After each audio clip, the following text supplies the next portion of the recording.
How's it going? David here. Well, it's Friday, so what does that mean? Financial Fridays. So this is where I kind of give, tips, advice, and I just guess my overall perspective on certain subjects. And it's kind of interesting. I never thought I'd actually talk about this, but surprisingly, a lot of you out there have requested me to talk about NFTs. I think mostly pertaining to comic book NFTs and, you know, people that are selling not only their original artwork, but selling NFTs of their original artwork. Now, I'm not an expert in NFTs whatsoever, so please, this is just going to be bare bones. If you want to know more, check out other YouTube stuff. But yeah, so basically NFTs are non-fungible tokens, meaning they can't be duplicated. They're one of a kind. The reason why someone would make an NFT usually is in the art world, but it can be in other things. But it's to make a digital copy of whatever you have and then make that unique where you are the only one that has that digital copy. You can then trade or sell that digital copy. That doesn't give you the rights to the original art.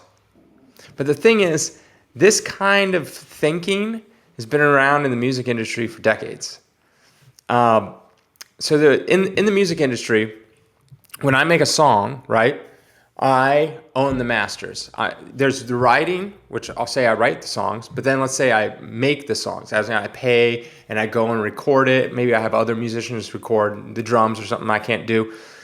And then I have the songs. Since I paid for it, I own the masters. If you have a record label, they usually pay for it, so the record label owns the masters.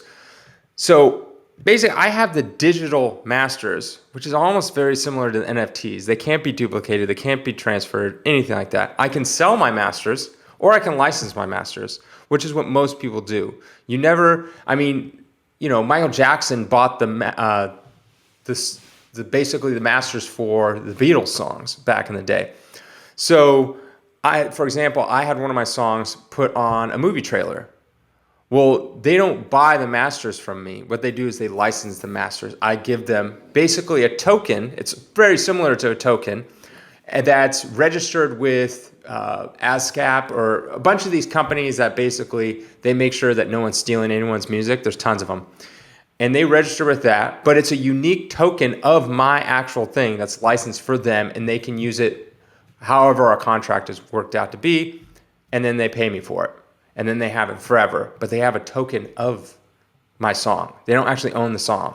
They just own. And then I can go license my song to a million people if I wanted to. Or I could sell my masters. So if we're talking digital space with art, that's what it seems to be very popular now, like actual art. Someone could create a cover. So say they drew it, painted it, whatever it is. They can then take the digital form of it, which I guess would be a form of like scanning it into a digital form, and then they can make that into an NFT and then sell that. And they can also attach royalties to it, which means that anytime, let's say I had the digital copy of this comic right here, and then I sold it to Joe Blow, right? Every time I sold it, say I sold it for $1,000. Well, let's say there's a 10% royalty that has to go to the original artist of this. Well, once I sell it, 10% goes to the artist. And let's say Joe Blow sells it to Sam. Then Sam has to pay 10% or how it's paid to the artist. And every time it sells, changes hands, they have to pay that, let's say it's 10%, 20%, 5%, 1%, whatever you decide to make it, you have to pay to the artist. Automatically gets paid to them because it's all through the blockchain, which keeps everything secure and all that kind of stuff. And I'm not going to go into the blockchain. But blockchain is the same thing that is used with crypto. So this is very tied in with the crypto crowd. The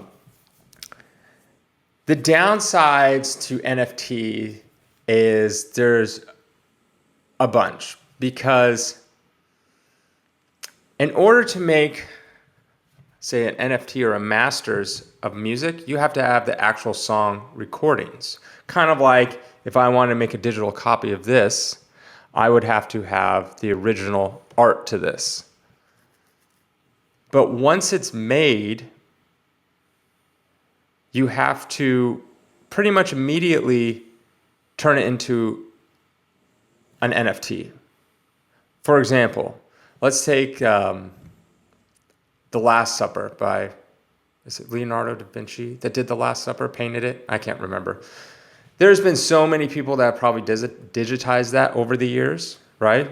So there's multiple, basically JPEGs out there. And if you wanted to make an NFT of it, you could take one and make one of it. So you technically have an NFT of The Last Supper, but it's not the real NFT. I mean, it's an NFT of that. So that's where it gets kind of complicated. Like anyone can scan this and make an NFT of this, right? And if there's ones that are JPEGs that already exist online already, or whatever file that they're in, if they already exist online, people can just download those and make those. But once you make one, so there's Banksy, an artist that, he's a pretty popular artist, modern artist. Someone bought some art that he did. They then digitized it and made it an NFT and then destroyed the original physical copy. So now the only thing that exists is the digital form of that. But imagine if that person bought it, digitized it so he had something to put on his Instagram, Facebook, whatever you want. And then I bought it and then I digitized it. I could make an NFT of it and then he could make an NFT of the one time that he digitized it as well. So that's where it gets kind of weird. So there's a lot of drawbacks to it. I'm sure you guys are going to ask me, it's like, well, is there any value to it? Is there really any value to this? It's a comic book. It's just pieces of paper, right? Is there any value to the dollar? Is there any value to anything? The only reason there's value on anything for the most part is because we as a society put value on it. Why is this comic worth way less than a Fantasy 15, the first appearance of Spider-Man? Because we say it is. That's it. I mean, it's both paper and ink, right? It's just one's millions of dollars and the other one's hundreds of dollars. No different though. What it actually is just because we as a society says, well, we want the first appearance of Spider-Man and we're willing to pay millions of dollars. This one, only hundreds. So that's kind of how I see NFTs. It's, if someone wants to pay a bunch of money for it, okay. Like, I personally don't see any value in it. Other people might. I think it's like the music industry decades ago in the 90s, right? CDs was the way you got music and people would buy physical copies of CDs. Then Napster came around and now people could download music for free.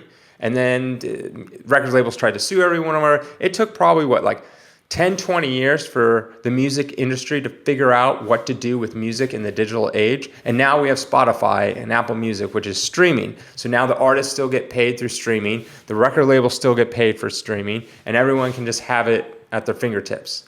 So I think NFTs as it currently sits is not the future. But something that has to do with this whole thing will become the future. Just like CDs had to mature into the digital age. Now art is trying to, like physical art is trying to figure out how it can move in the digital age. I just don't think this is the right way at the beginning, but I think something will come along that will make it work. I personally don't have any NFTs. I probably won't buy any. I would rather have the physical copy, but if someone, you have to think of in some of the mind, like let's say you have some original art from a comic artist. Well, you can't pay $3,000 to $5,000 to have the original thing. So you'll get the NFT of it, which they'll sell for substantially cheaper than the actual physical one. So then also, if you exist online, if you're not the type of person, like what's the point of having art? Usually there's two reasons, well, a couple of reasons, but one is to show it off. A lot of people like to show off what they have. They hang it around. Another one is to increase in value, so you do as an investment. Another way it could be because you simply enjoy it and you like to look at it. Well, all those things can pretty much, except the investment one, which is they're trying to figure out now with NFTs, can exist online. So that's kind of people are trying to figure out what to do. So you'll buy the digital one because you like to look at it, but then again, anyone can look at it any time. Kind of like music. When music first started becoming digital, people just download it for free, and then people are like, hey, I need to make money off of that. So I just think we're in a weird time where people are trying to figure out how to make money off this stuff. I don't think it's, like I said, I don't think this is the right path, but I think a path similar to this will come and people will be able to make money. But then again, it's what happened with the music industry and everything got watered down, and now you don't make nearly as what you used to in the 90s. That's going to happen to artists as well. Art won't be worth quite what it is or used to be. And that's kind of all I have to say on that. I hope that answered any questions. If you have any more, leave it in the comments and I'll try to answer them the best as I can. Have a great day.